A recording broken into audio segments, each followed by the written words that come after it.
As people who grew up in the 1970s and 80s get older, their thoughts go back to a lot of movies that meant a lot of them when they were kids, but eventually, not say fell away, but has not been talked about too much anymore.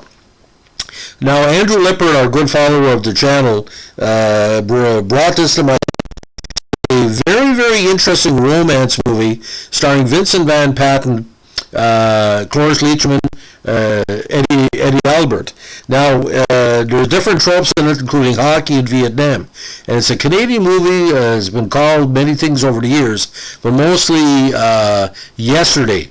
It's also been called Camille after the female lead of the movie. Now, during the Vietnam conflict, a young American hockey player, Matthew, played by Vincent Van Patten, or Vince Van Patten. A lot of people know him now as a director and as part of the Poker Tour series. Goes to college in Canada on a scholarship. Now he plays through McGill University, and there he meets and falls in love with a beautiful young French-Canadian co-ed, Gabrielle. But after a stupid stunt, Matthew loses his scholarship and is faced with having to return to America, where he will become eligible for the draft. His grandfather, having served in the military, encouraged him to do the right thing and to do his duty. At first, Matthew was conflicted, staying in Canada but soon realizing his inability to provide adequately for Gabrielle. He eventually enlists in the army and goes to Vietnam. While there, unfortunately, Matthew's heroism caused him greatly. Gabrielle is told through a letter that Matthew has died in Vietnam. She is pregnant with his child, something she never got to tell him. After the child is born, Gabrielle decides to travel to America and visit Matthew's mother and grandfather to show them their new grandchild. While she is there, Gabrielle discovers that Matthew is not dead, but has been severely injured. Now confined to a wheelchair with both legs gone, Matthew states he had lied to her so that she would go on with her life, unburdened with him and his special needs. Now the movie ends on a very what I call romantic, positive note. I don't want to give away the end of the movie, but it's a tearjerker for the many people who saw it over the years. Now this film came out in 1981, and what was kind of ironic too, they couldn't get enough extras for the McGill side, so they were actually recruited from the Concordia University hockey team. Now, according to early press, get this, Tom Berenger and Mark Hamill were both considered for the lead. Now, the roles played by Eddie Albert was originally considered for, of all people, John Wayne. So you can imagine John Wayne in a hockey movie some 50 years after he first appeared in a hockey movie, as part of the early melodrama. So again, this movie has a great cast, directed by Larry Kent, with writing credits to John Dunning, Bill Lamont, and Carol H. Lechner. And Claire Pempati plays Gabrielle Deneau, the female lead. And Claire is a very, very luminous actress in this movie, and she had a kind of a young cult following at the time. And a great Nicholas Campbell, a co-star of my friend Derek Hamilton in his movie Rabbit. Everybody knows Nicholas Campbell from Da Vinci City Hall, Inquest, and Blackbeard, all myriad of Canadian shows. And of course, Cloris Leachman plays Mrs. Kramer, and Bart Kramer played by Eddie Albert. Now, it got a big screen release, didn't do much at the theaters, but it's really, really held fast amongst the people that remember the movie. And if you go on IMDb, there's various user reviews that talk about it. I'm just going to read a little bit what it meant to certain people. One writer said, I saw this movie one time in 1981 on HBO and looked at it since. No movie has ever touched me the way this movie has. Until today, I didn't even know the name of the movie, only that Van Patten played the lead male role. I don't know why, but finding this movie has been heavy in my mind lately. It is the best love story ever made. I will spend the next 22 years searching for a copy of it if need be. If anyone can advise me, please reply. Now, Ray Hobson said the movie's unforgettable. I have found this film to be absolutely unforgettable.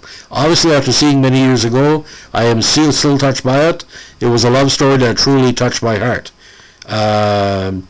And basically they're talking about trying to find the copy. And Chris MB said, I love this movie. I discovered it many years ago and was lucky enough to find it on an online auction. It is a chick flick and leaves me crying every time. When she says Matthew with a French accent, me and my friends just can't wait to scream into the television. I recommend it to anyone who can find it. Now,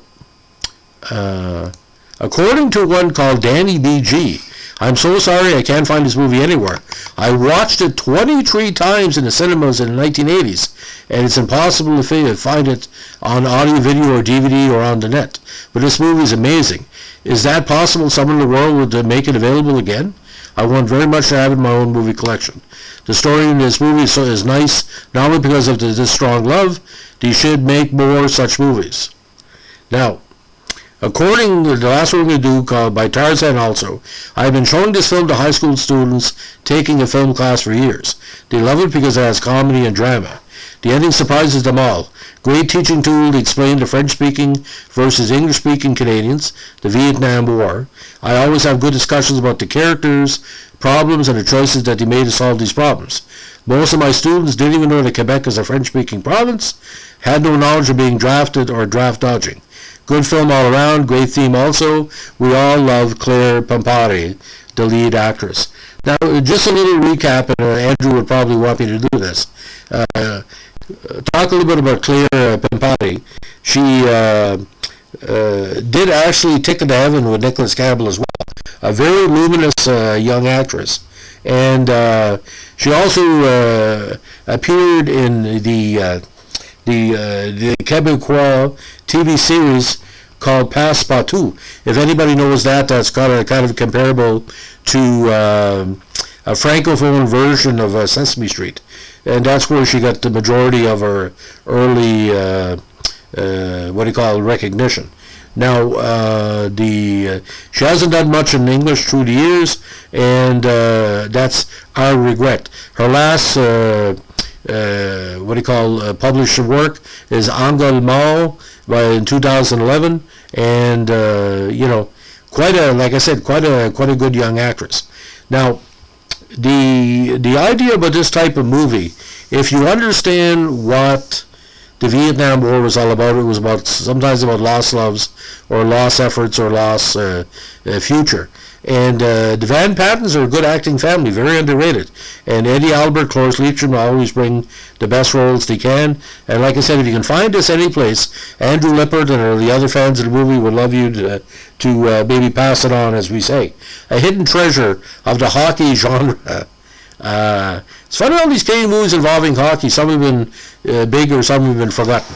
So ladies and gentlemen, if you like what Andrew Lippert's been doing, please give us requests on podcasts we can work on.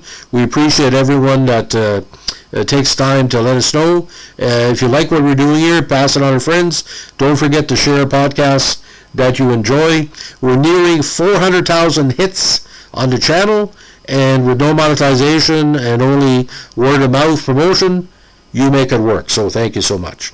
Again, whatever you call this movie, a lot of people call it Gabrielle. Worth to watch if you can find it. Thanks for listening. Bye.